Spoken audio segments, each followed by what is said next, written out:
What if feeling lost isn't failure, but the exact signal you're shifting timelines? Not broken, not behind, just between versions of you. There's a sacred tension here where the old no longer fits, and the new hasn't fully landed. Like the stillness before a quantum leap. It feels like disconnection, but it's not confusion. It's recalibration. Science confirms it. Your field shifts before your life does. So if you feel untethered, you're not falling apart. You're falling into coherence. Drop A if you're in it, because what comes next will shift how you see this moment forever. You were never meant to stay where it stopped feeling true. Have you noticed it? That quiet ache in your chest when the familiar no longer fits but nothing new has arrived to take its place?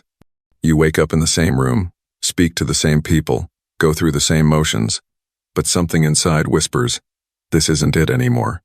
That's not failure. That's the stretch. The sacred tension of becoming. This stage the expansion gap can feel maddening. It's like wearing clothes that once fit perfectly, but now feel too tight around the soul. You're not broken. You're being restructured. What you're feeling is nervous system confusion. Your body is wired for familiarity, even if the old reality was limiting. So as your energy expands, your nervous system protests. It says, where is the safety in this new? It's why you may feel exhausted, restless, or overly sensitive. But this isn't regression, it's recalibration. According to Polyvagal Theory, when the nervous system encounters unknown possibility, it doesn't immediately celebrate, it contracts to protect. But as you breathe through the discomfort, the body learns it's safe to expand.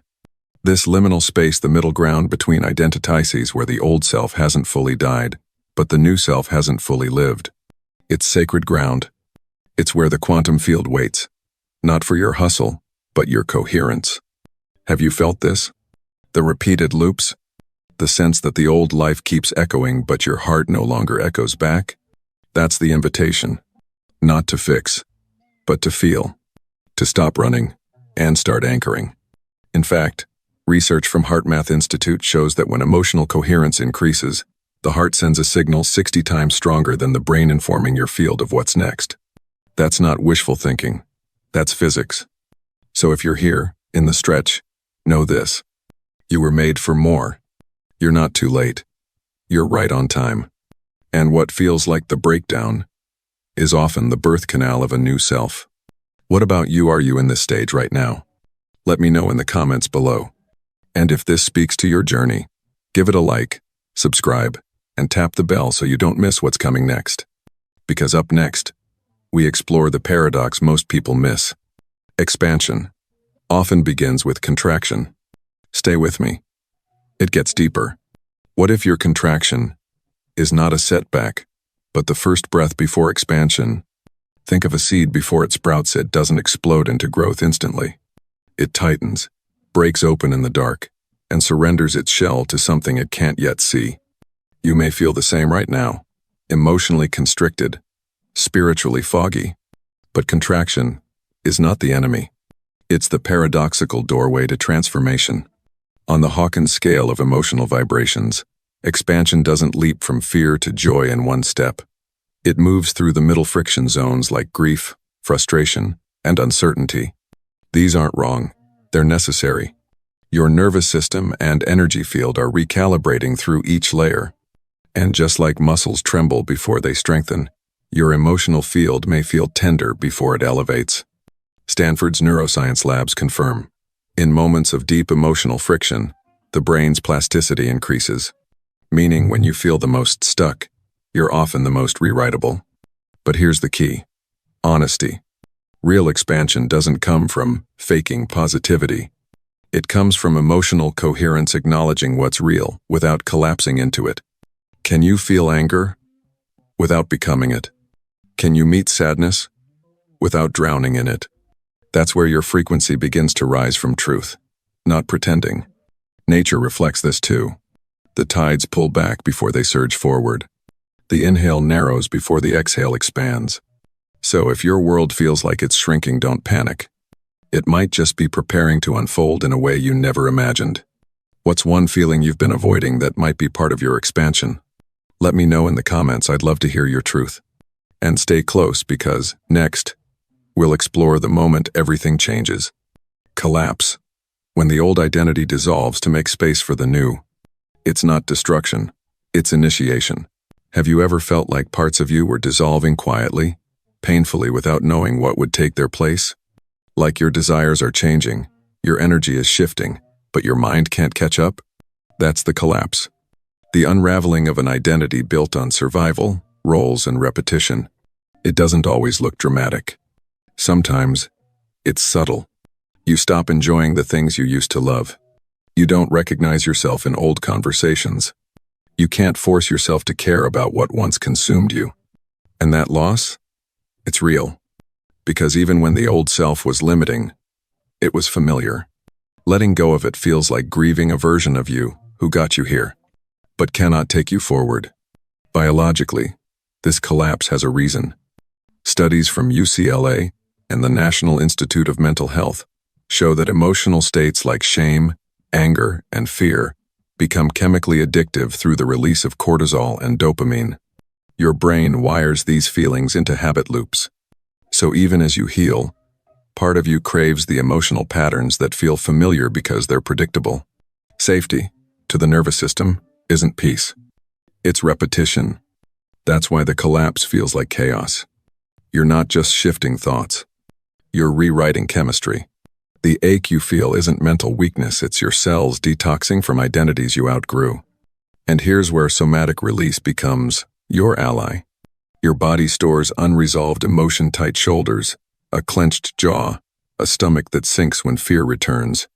But when you move, cry, breathe, tremble, or even just feel, you allow energy to complete its cycle.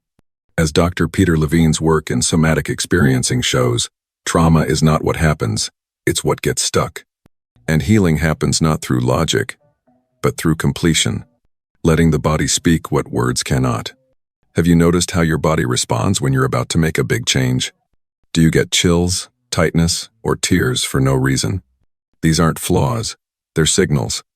They're invitations to release the residue of who you thought you had to be.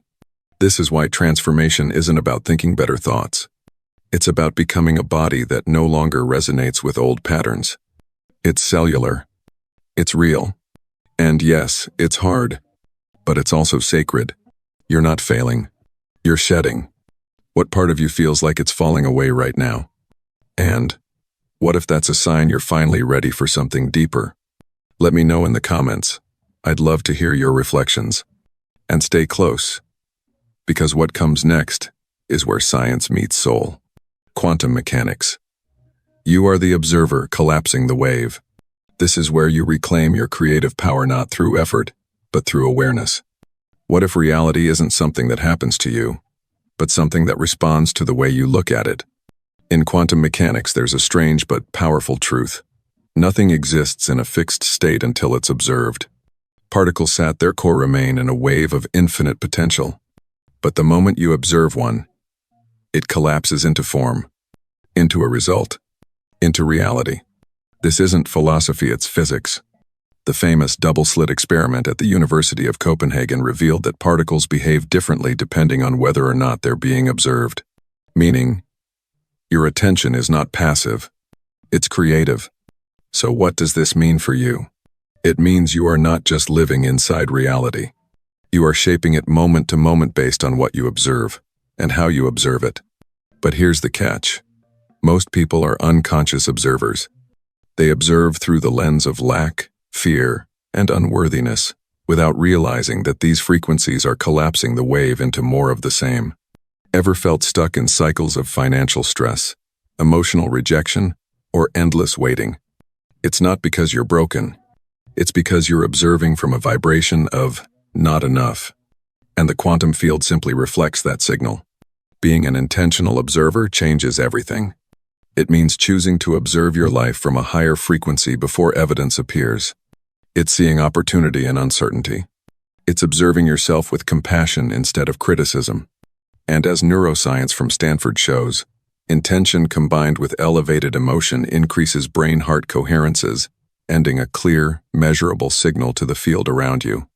Let's make it real. Imagine waking up and feeling behind. You say, Nothing's working. You scroll, compare, and feel smaller. That energy collapses reality into more lack, more delay. But what if, instead, you slowed down, observed the same moment from a state of grounded enoughness? That shift in frequency changes the outcome because you're no longer collapsing reality from fear, but from inner power. So I ask you, from what frequency are you observing your life right now? Let me know in the comments your awareness matters. And stay with me, because next, we explore the most misunderstood truth of all. Desire versus frequency. It's not what you want, it's what you broadcast. Have you ever wanted something so deeply, yet nothing seemed to change? You wrote the affirmations. You set the goals. You wanted the relationship, the abundance, the healing. But still, reality didn't move. Here's the truth most people miss. The quantum field doesn't respond to your words. It responds to your signal. And your signal isn't what you say you want. It's what you believe, feel, and broadcast, especially below the surface. You can desire love, but if your subconscious is still broadcasting, "I'm not enough," you'll attract situations that match the frequency, not the desire. This is the paradox of quantum manifestation. Wanting alone doesn't create. Vibrational alignment does. Neuroscience shows us that over 95% of our daily thoughts and emotional responses are run by the subconscious mind. This means you may be consciously wishing for one thing while energetically transmitting something entirely different. Think of it like a radio tower. You may think you're broadcasting a frequency of abundance, but if your nervous system is still in survival mode, your signal says, lack. And the quantum field? It doesn't judge. It simply mirrors. Not your potential, not your dreams, but your now, your most consistent, energetic state. You've probably felt this before. You say you're ready for change, but deep down, your body still feels like the past. Why? Because energy follows emotion. And emotion is what the field hears most clearly. So here's the invitation. Before you ask, what do I want? Ask instead, what am I broadcasting? Are you moving from fullness or chasing from emptiness? Because when you shift your frequency before the result, reality has no choice but to meet you there. What have you been unintentionally broadcasting lately? And what would it feel like to become a signal of already enough? Let me know in the comments. And stay tuned next. We'll go deeper into your true transmission. The emotional signal. Your behavior, feelings, and beliefs are always speaking. Let's decode what they're really saying. Have you ever paused to ask, what is my body saying when my mouth is silent? Because even when you're still, you're broadcasting. Not through words, but through your emotional frequency. Your actions, emotions, and beliefs are constantly shaping the energetic tone. You emit what physicists call your field resonance. And the quantum field responds, not to what you want, but to what you consistently feel. Think about it. If you move through the day rehearsing stress, worry, or disappointment, you're training your nervous system to normalize that signal. Over time, that signal becomes familiar, even magnetic. Like grooves in a record, your emotional habits become the song reality plays back to you. Dr. Joe Dispenza calls this emotional rehearsal, the unconscious practice of being your past self. But he also teaches this. When you consciously rehearse the emotions of your future self, gratitude, clarity, empowerment, you begin to change your biology. Studies from the HeartMath Institute show that just 5 minutes of elevated emotion can shift your heart's electromagnetic field for hours. That means your reality doesn't shift when you get what you want. It shifts when you feel like the version of you who already has it. So ask yourself honestly, what emotions are you rehearsing daily without even noticing? Are you practicing trust or self-doubt? Stillness or urgency? Are you broadcasting worthiness or waiting for something outside you to prove it? This isn't about forcing positive vibes. It's about emotional truth, about choosing your frequency like you'd choose your food, your breath, your environment. It's about becoming intentional with what you rehearse, because what you rehearse, you become. And what you become, the field reflects. Pause here with me. Close your eyes. If your future self were already living your highest timeline, what would they feel in this moment? Can you feel that now, not to get it, but to become it? You are the instrument, and the signal is yours to tune. What have you been emotionally rehearsing lately? Let me know in the comments.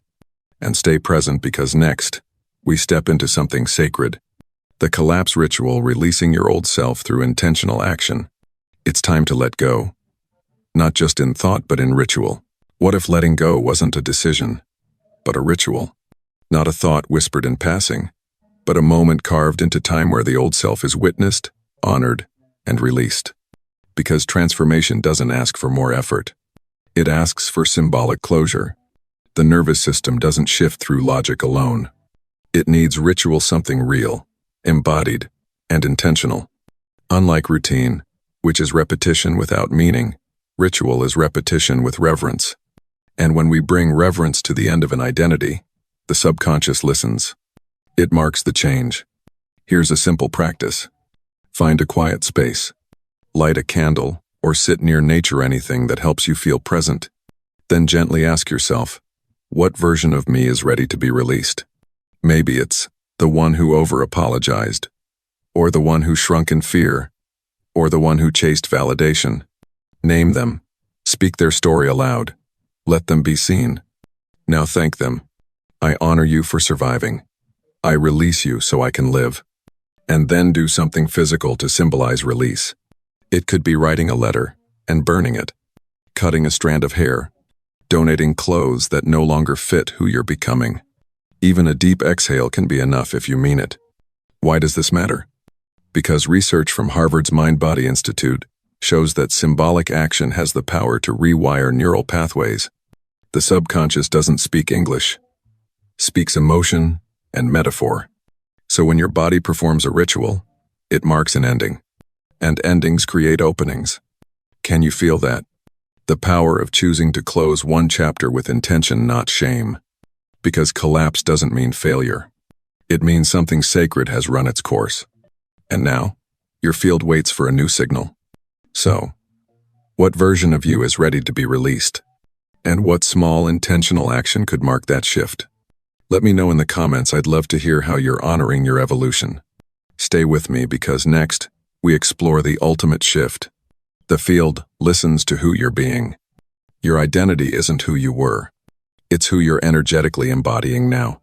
What if the universe isn't responding to your words or your work, but to your being?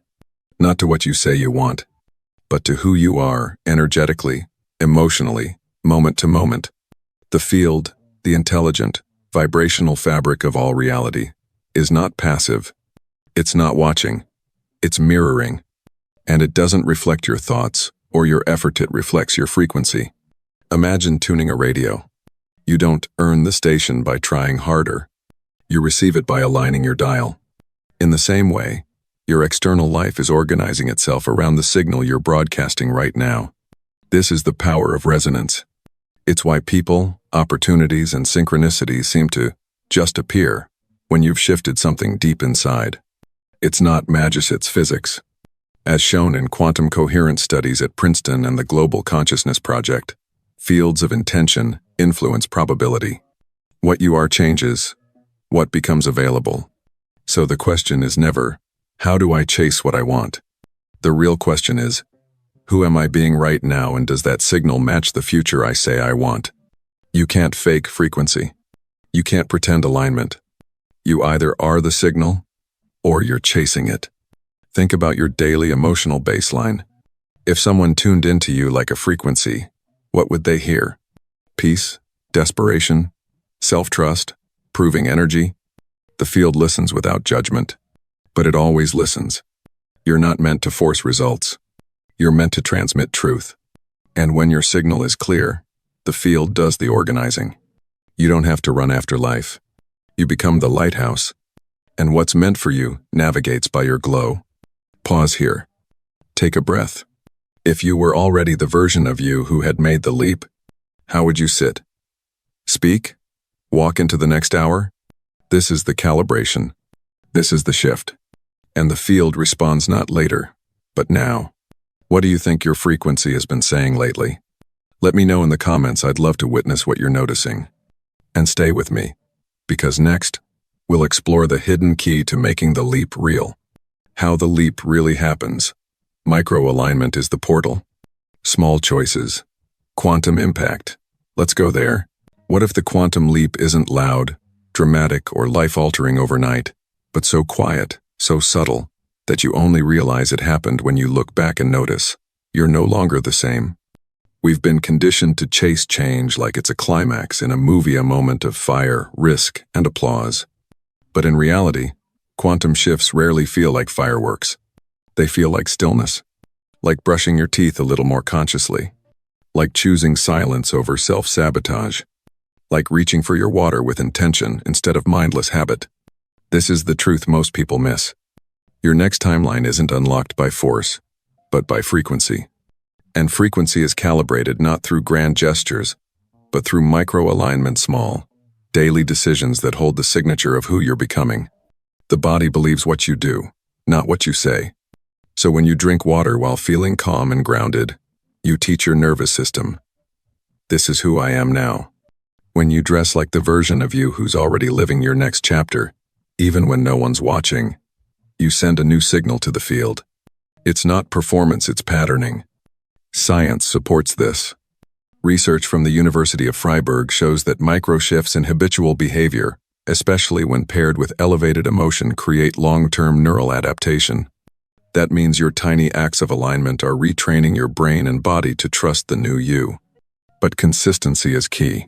Not perfection, not pressure, just resonance repeated. You don't quantum leap by proving. You leap by becoming steady enough to no longer block the timeline that's already waiting. Here's a simple, powerful tool. Belief tracking. Begin noticing your inner commentary throughout the day, especially in subtle moments. You might catch thoughts like, I'm falling behind. This won't work. I'm not ready. These aren't random, they're instructions your subconscious is feeding your energy field. Pause. Notice. And then ask, what would the future version of me believe right now? You don't need to fake positivity, you just need to create energetic contrast.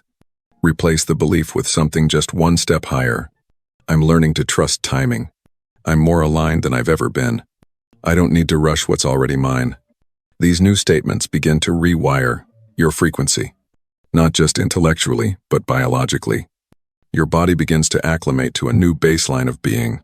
And from there, your timeline begins to bend, because quantum reality is not linear.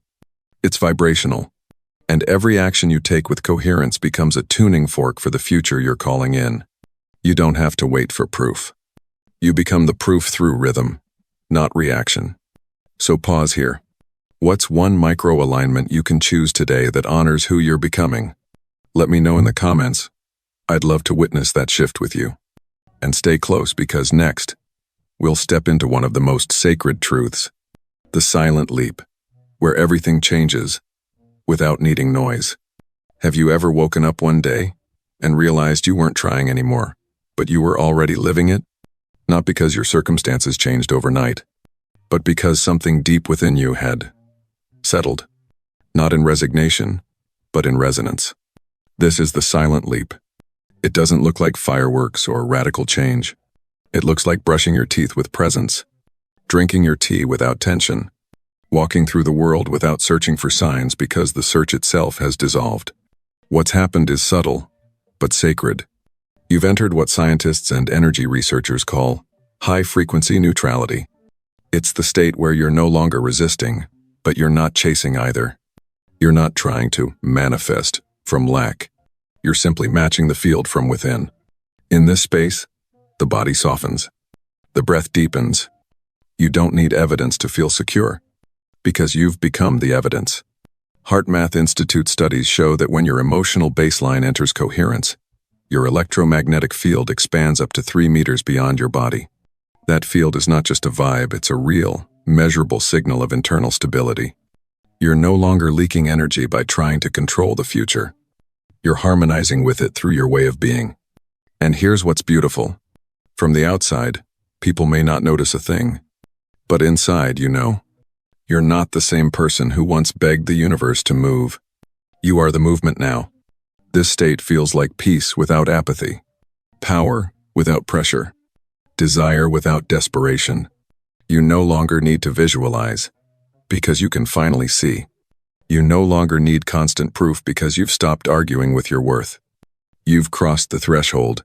The leap was never about jumping. It was about remembering who you already are when you stop abandoning yourself. So, have you felt that quiet arrival? That moment where everything softened, even when nothing on the outside changed? Let me know in the comments what shifted for you. And stay close, because next, we dive into one of the most important truths of all. Somatic trust. Your body doesn't need to be convinced. It just needs to feel safe enough to lead. What if your body isn't resisting your new reality? It's just waiting to feel safe inside it. We often try to force transformation through the mind, convincing ourselves to believe, to trust, to leap.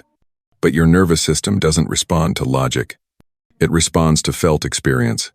This is the wisdom of somatic trust, the knowing that your body doesn't need to be talked into alignment. It simply needs to be led there, gently, consistently, and with presence. According to Polyvagal Theory, the nervous system only opens to new states of being when it detects consistent signals of safety. No matter how elevated your vision, if your body doesn't feel safe in that vibration, it will pull you back toward the familiar. Not out of sabotage, but out of survival. That's why the leap can't be rushed. It must be regulated. Co-regulated with breath, with grounding, with the tender repetition of, I am safe here. Here's a simple practice to begin. Right now, take a slow, intentional breath. Place your hand on your chest, and softly affirm not with force, but with feeling. This is what safety and expansion feels like. Let your body register the frequency not as theory, but as truth it can trust. This is how you begin to synchronize biology with belief. This is how the leap stops feeling like a threat and starts becoming your baseline. Have you ever noticed your body contracting just as you began to expand? That wasn't fear of failure, it was your system asking for reassurance. So pause. Breathe. Lead your body with love, not pressure. Because once your body feels safe in the new timeline, it will begin to support you, not fight you. What does safety feel like in your body today? Let me know in the comments. I'd love to hold space for what you're noticing. And stay close, because next, we bring it all together. Conclusion. You are already in the leap. Let's land in what's already unfolding. What if you're not waiting for the leap anymore? Because you're already inside it. Not arriving, not preparing, but becoming. Right now. In the way your breath has slowed. In the way your awareness has sharpened. In the way your body, maybe for the first time in a long while, feels like a safe place to land. You are not stuck. You are shifting. Not because the external world has confirmed it, but because your frequency has. This isn't just a video. It's a mirror of your resonance. And your comment, your breath, your stillness here, is not passive. It's a signal, a transmission that tells the quantum field, I am here. I am shifting. So if this has stirred something in you, if you've felt the gentle collapse of old stories, the rising quiet of new alignment, drop those words in the comments. I am shifting, not as a declaration of effort, but as a whisper of truth already unfolding. You're not chasing the timeline anymore. You are the frequency it responds to. So breathe. Walk forward as if it's already done. Because in the field of coherence, it is. What has softened in you today? What version of you is beginning to rise without needing to force her way forward? Let me know in the comments. I'm listening. And so is the field. And stay close, because next, we extend this frequency into something even more alive. Closing invitation. Stay with the field. Not just in thought, but in every breath you take from here. What if the shift you're seeking is already happening in the quiet spaces between your thoughts? Not in the next goal or the next insight, but in your breath, your stillness, your choice to stay present right now. This frequency we've been in together isn't just content, it's coherence. And it doesn't live in the screen. It lives in you. If this space felt like home, subscribe not to follow a channel, but to stay anchored in this field. A field where others are choosing the same frequency daily, gently, intentionally. Share this with someone who's ready. You never know whose nervous system needs that ripple. So tell me, what landed deepest for you today? Let me know in the comments. I'm listening. And remember, you don't need a massive leap. You only need one small, steady choice. And that choice is already vibrating right now.